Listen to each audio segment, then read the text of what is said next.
Assalamualaikum warahmatullahi wabarakatuh. Ketemu lagi dengan Kak Furkan di channel Arif Furkan. Pada video kali ini Kak Furkan kembali berbagi informasi ya terbaru seputar P3K 2024. Bagaimana kabar Bapak Ibu? Semoga senantiasa diberikan kesehatan dan kelancaran dalam segala aktivitasnya. Oke, langsung saja kita ke informasinya Bapak Ibu ya. Di sini Bapak Ibu bisa perhatikan ada kabar poin-poin penting ya tentang P3K paruh waktu. Ada soal gaji.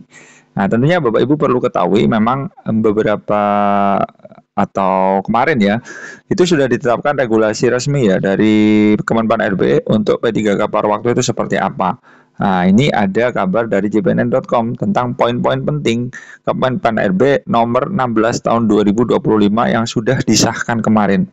Nah, ini ada poin-poin penting Kemenpan RB nomor 16 tahun 2025 tentang P3K paruh waktu ada soal gaji.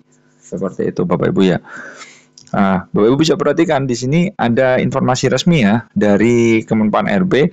Tentunya Menteri Pendayagunaan Aparatur Negara dan Reformasi Birokrasi Bu Rini Widiantini menerbitkan Kemenpan RB nomor 16 tahun 2025 tentang pegawai pemerintah dengan perjanjian kerja atau P3K paruh waktu.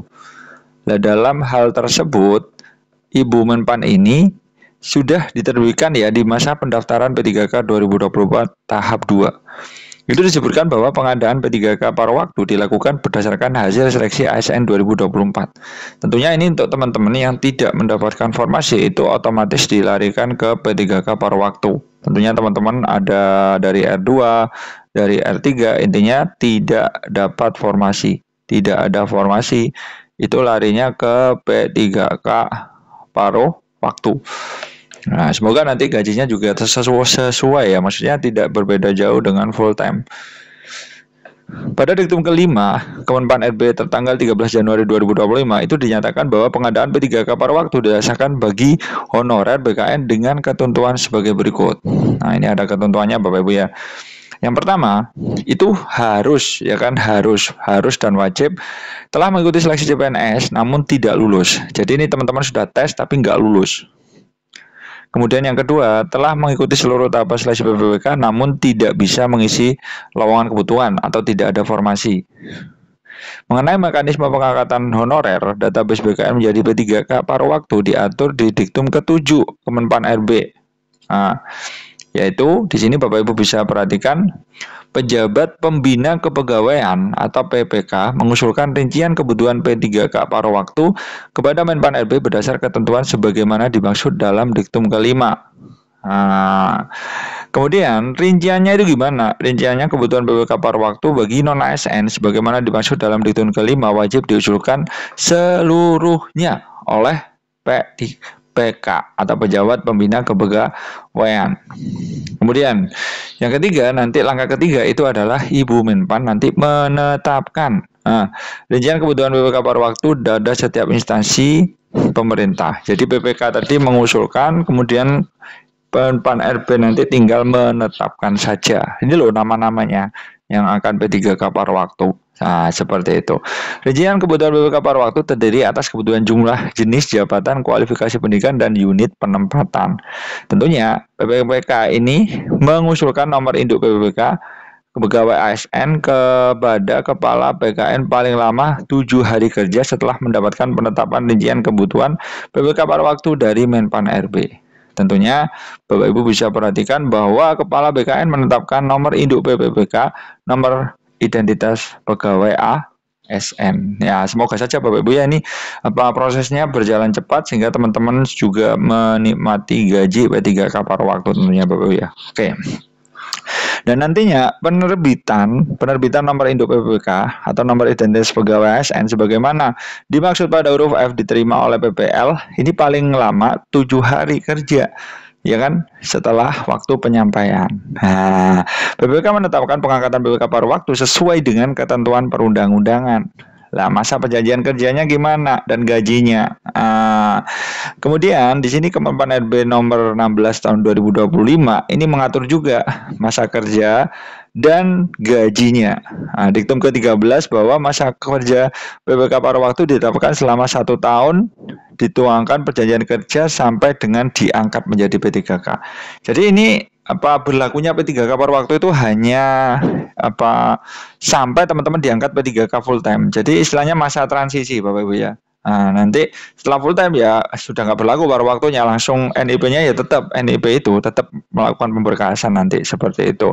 Mengenai jangka waktu bekerja dan jam kerja P3 paruh waktu diterapkan di PPK sesuai dengan ketersediaan anggaran dan karakteristik pekerjaan. Adapun terkait gaji P3K paruh waktu di sini menggunakan istilah upah. Seperti itu. Nah, tertuang dalam diktum ke-19 bahwa PPK paruh waktu ini diberikan upah paling sedikit sesuai dengan besaran yang diterima saat menjadi non-ASN atau sesuai dengan upah minimum yang berlaku di suatu wilayah.